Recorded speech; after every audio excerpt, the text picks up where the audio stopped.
Good morning students, मैं Suresh Chaudhary, senior biology faculty, जयराड़ा school, Jasnagar.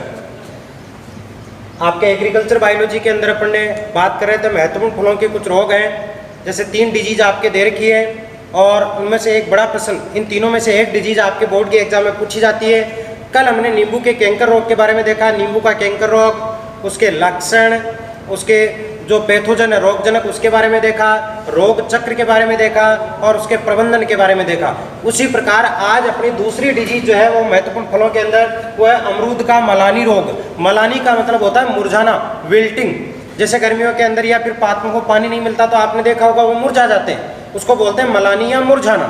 तो उसी प्रकार के कुछ लक्षण इसके अंदर भी दिखाई देते हैं। तो अमरूद का मलानी रोग जो है वो बहुत ही विनाशकारी रोग है अमरूद के पातों के लिए। जिस स्थान पर भी, जहाँ पर भी अमरूद की खेती होती है, उस अमरूद की खेती में सबसे विनाशकारी रोग है अमरूद का मलानी रोग, मिल्टिंग रोग। इस विल्टिंग रोग को सबसे पहले भारत के अंदर अगर बात करें देखने की, तो सर्वप्रथम इसको इलाहाबाद के अंदर 1938 में, 1938 के अंदर 1938 में भारत में सबसे पहले इसको इलाहाबाद में देखा गया। अगर राजस्थान की मैं बात करूं तो राजस्थान राज्य के अंदर अजमेर जिले के पुष्कर और गनाहेड़ा क्षेत्रों के अंदर, राजस्थान में अजमेर जिले के पुष्कर और गनाहेड़ा क्षेत्रों के अंदर इस रोग को देखा गया या यहाँ पर यह सबसे अधिक मात्रा में पाया जाता है। अब मैं इसके रोग के लक्षणों की अगर बात करें तो रोग के लक्षणों के अंदर पौधे की पत्तियां भूरी होकर मुरझा जाती है, यानी सबसे पहले जो पादप की पत्तियां हैं वो विल्टिंग हो जाएंगी, वो मुरझा जाएंगी और मुरझा करके पादप से नीचे गिरना शुरू हो जाएंगी। तना जो है वो बदरंग हो जाएगा, यानी तने के ऊपर अलग अलग स्पॉट बन जाएंगे, वो अलग अलग आकार के चकते बन जाएंगे और वो बदरंग, बदरंग का मतलब है उस पर ब्राउन कलर के, डार्क कलर के इस प्रकार के धब्बे बनने से वो बदरंग हो जाएगा।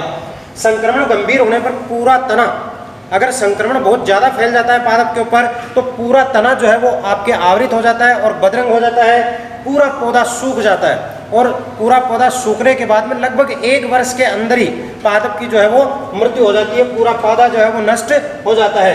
कैम्बियम क्षेत्र, जो संक्रमित पादप है उस संक्रमित पादप का जो कैम्बियम क्षेत्र यानी इंटरनल पार्ट जो है वो तने का अंदर की ओर जहाँ पर वेस्कुलर टिश्यू उपस्थित होते हैं, वेस्कुलर सिस्टम होता है, संवहन उत्तक उपस्थित होते हैं, उस संवहन उत्तक वाले बीच के भाग में जहाँ कैम्बियम रीजन है आपका तने के अंदर, वो कैम्बियम भाग जो है वो भूरे रंग का हो जाता है। कैम्बियम भाग जो है वो कैसा हो जाता है, भूरे रंग का। कैम्बियम भाग ये तने का बीच का ये जो पार्ट है वहाँ पर वेस्कुलर सिस्टम उपस्थित होता है, संवहनी उत्तक उपस्थित होते हैं, उस भाग के अंदर जो कैम्बियम रिंग है, कैम्बियम भाग जो है वो क्या हो जाएगा, भूरे रंग का हो जाता है। मृदा के समीप यदि इस प्रकार के रोग में आप पादप को देखोगे तो मृदा के समीप वाला जो तने का भाग है उस तने के भाग में भूरापन हो जाता है, कवक जो है वो इकट्ठित हो जाते हैं। मृदा के समीप संवहन उत्तकों में कवक संग्रहण, यानी मृदा के समीप आप अगर देखोगे तने के अंदर तो कवकों का जो समूह है वो जमा हो जाता है और उस मृदा के समीप वाली छाल को यदि आप हटा करके देखोगे तो वहां पर अंदर की ओर आपको ब्राउन कलर दिखाई देगा।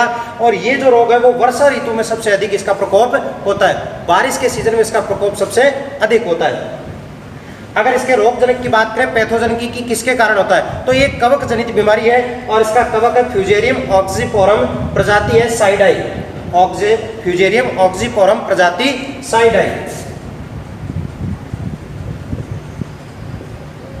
ये इसका रोगजनक है और रोगजनक जो है वो कैसा होता है, कवक होता है और कवक जाल जो है वो पट्टीय होता है। इसका पट्टीय का मतलब है इस प्रकार से ये जो कवक जाल है, इस कवक जाल के अंदर कवक के जो फिलामेंट्स हैं उनमें इस प्रकार के सेप्टम बने हुए होते हैं और ये जाल के अंदर होता है, पूरा कवक जाल होता है इसका। और इसके ऊपर कोनिडिया बनते हैं, लघु कोनिडिया और गुरु कोनिडिया, ये छोटे कोनिडिया और बड़े कोनिडिया। कोनिडिया का मतलब है इस प्रकार की स्ट्रक्चर बनती है और इन कोनिडिया के अंदर ये स्ट्रक्चर जो है वो कोनिडिया कहलाती है और इन कोनिडिया के अंदर इनके बीजाणु उपस्थित होते हैं। इन कवकों के क्या होते हैं, बीजाणु उपस्थित होते हैं और वो बीजाणु क्लेमाइडो में बीजाणु के रूप में होते हैं, इनको बोलते हैं क्लेमाइडो बीजाणु।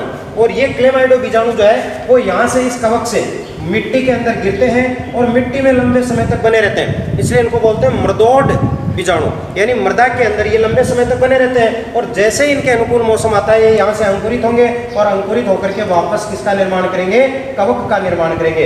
यानी ये जो कोनिडिया है इस कवक का उन कोनिडिया के द्वारा बीजाणुओं का निर्माण होता है, जिनको अपन बोलते हैं क्लेमाइडो बीजाणु।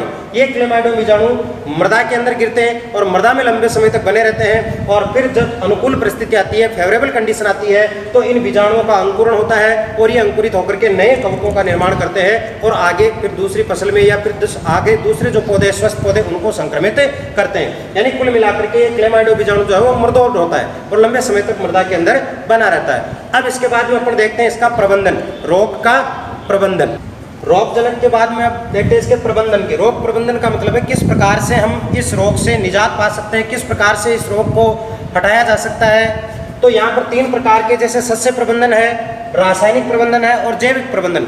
सस्य प्रबंधन का मतलब है जिसमें हमें किसी केमिकल का इस्तेमाल नहीं करना है। सामान्यतः हम क्या करते हैं, सस्य प्रबंधन के अंतर्गत जो रोगी पादप है उनको उखाड़ करके जला देते हैं, उनको नष्ट कर दिया जाता है। दूसरा, हम पौधे इस प्रकार की नर्सरी से लेंगे जहाँ पर रोग मुक्त पौधे हो। पौधों का चयन जो है वो ऐसी नर्सरी से करना चाहिए जहाँ पौधे रोग मुक्त हो, रोगी पौधे नहीं होने चाहिए। दूसरा, अपन जैविक प्रबंधन की अगर बात करें तो जैविक प्रबंधन के अंतर्गत आती है अपनी रोग रोधी किस्में। ऐसी किस्मों का चयन करना अमरूद की जो रोगों से लड़ने की क्षमता रखती हो, ऐसी किस्में जिनमें मलानी रोग से लड़ने की क्षमता हो, तो उनको बोलते हैं रोग रोधी किस्में। जैसे ढोलका सिंध है, बनारसी है, नासिक है, लखनऊ 40 है, व्हाइट गवावा 6296 है। ऐसी बहुत सारी किस्में हैं जो रोग रोधी किस्में, जिनको हम उगा सकते हैं और इस रोग से छुटकारा पा सकते हैं। फिर है रासायनिक प्रबंधन। रासायनिक प्रबंधन के अंतर्गत क्या करते हैं, रसायनों का छिड़काव करके या रसायनों का इस्तेमाल करके हम इस रोग को दूर कर सकते हैं। पहला, जैसे वृक्ष के चारों ओर 15 सेंटीमीटर की गहराई में 1.8 किलोग्राम प्रति पौधे के हिसाब से चूना या जिप्सम डालना चाहिए। 15 सेंटीमीटर गहराई का मतलब है यह आपका पौधा लगा हुआ है, इस पौधे के, ये मिट्टी है और इस पौधे के यहाँ तक 15 सेंटीमीटर गहराई, मिट्टी से नीचे 15 सेंटीमीटर गहराई में 1.8 किलोग्राम प्रति पौधे के हिसाब से चूना या जिप्सम अपन को डालना है। मृदा के 15 सेंटीमीटर नीचे, जड़ के चारों तरफ 1.8 किलोग्राम प्रति पौधे के हिसाब से जिप्सम या चूने का इस्तेमाल करना है। दूसरा, गड्ढों में 3 ग्राम प्रति लीटर थायरम घोल अगर डाल दिया जाए तो भी आपको इस रोग से छुटकारा मिल सकता है। 3 ग्राम प्रति लीटर जो घोल बनाया गया है थायरम का, वो गड्ढों में डाल करके भी अमरूद के मलानी रोग को उपचारित किया जा सकता है। नेक्स्ट है बोविस्टिन।